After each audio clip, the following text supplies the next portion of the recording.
The doorman fixed me with a cautious gaze, his eyes flicking from my face to the clipboard gripped tightly in his hands, double-checking the names listed there. I pronounced my name slowly, each syllable deliberate and steady.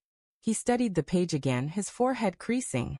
"I'm sorry your name isn't on the list," he said, his voice flat. Behind him, the muffled pulse of music seeped through the heavy doors. I glanced at my wife, expecting her to step in, but her expression held no surprise, only a faint, almost mocking twist of her lips. "Did you really think they'd let you in?" she murmured, her words soft but edged with a bite. "They don't open the door for outsiders." Her words didn't sting immediately. They settled in gradually, like a splinter lodging deep before the pain flares. I forced a calm smile, unnervingly composed. "If I'm an outsider, then I'll embrace it," I replied, turning away. As I reached the street, I caught her reflection in the hotel's glass facade. Her posture leaning toward the doorman, whispering something with that familiar tilt of her head, the one she once reserved for me. By the time I reached my car, her mother's phone was already ringing, its chime heavy with unspoken warning, like a far-off siren. The unraveling began weeks before the wedding, a slow erosion of faith. At first, it was subtle. Her phone turned face down the moment I entered the room, her fingers pausing mid-text if I got too close. When I asked what she was up to, she'd laugh lightly, brush my arm, and pivot the conversation elsewhere. I convinced myself it was trivial, that everyone has private moments that don't spell betrayal. Then I found the receipt, slipped inside her coat pocket. A bill for a dinner for two at a restaurant she swore she despised, dated 3 days after our anniversary. No explanation, no mention, just the creased evidence of a secret meal. I didn't confront her.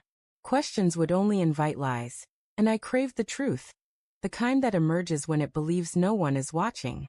The wedding invitation bore both our names, but her casual remark, "You don't have to come if you're tied up," felt like a dismissal wrapped in politeness. "I'll be there no matter what," I said, and her smile flashed too quickly, too rehearsed. I started watching her quietly. Late at night, her phone's glow illuminated her face in the dark, casting brief shadows as her fingers danced across the screen. Sometimes she'd slip into the bathroom for calls.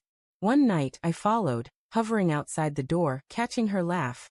Not the warm one she shared with me, but something softer, almost shy. Later, I checked our phone records. One number appeared over and over. A friend did me a favor and traced it, a single man living just a short drive away. One evening, I drove past his house. Her car sat neatly in his driveway. I didn't stop or knock. Confrontation would be too loud. I needed silence to hone my clarity. I played the part of the oblivious husband. I smiled when she came home late, kissed her cheek, each gesture of affection tightening the web I was spinning. The night before the wedding, she said she'd stay at her mother's to help with preparations. Her phone rang twice as she packed, ignored. Then the truth arrived in a plain white envelope, heavy in my hands. Inside were photos.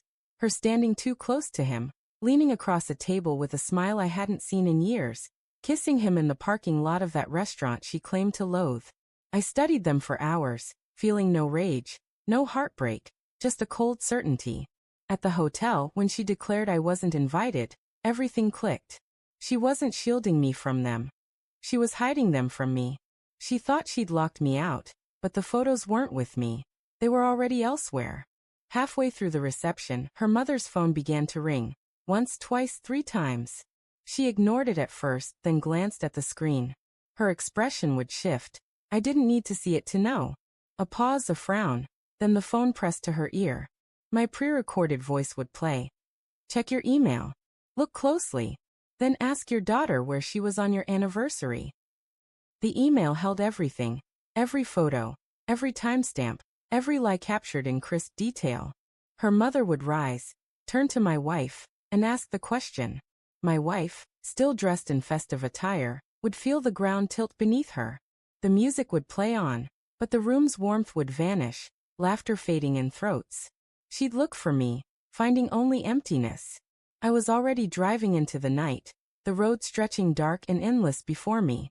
No music, no calls, just the steady hum of the engine, cool and unyielding. She thought calling me an outsider would hurt me. She was mistaken. It liberated me. Outsiders owe no one a second glance.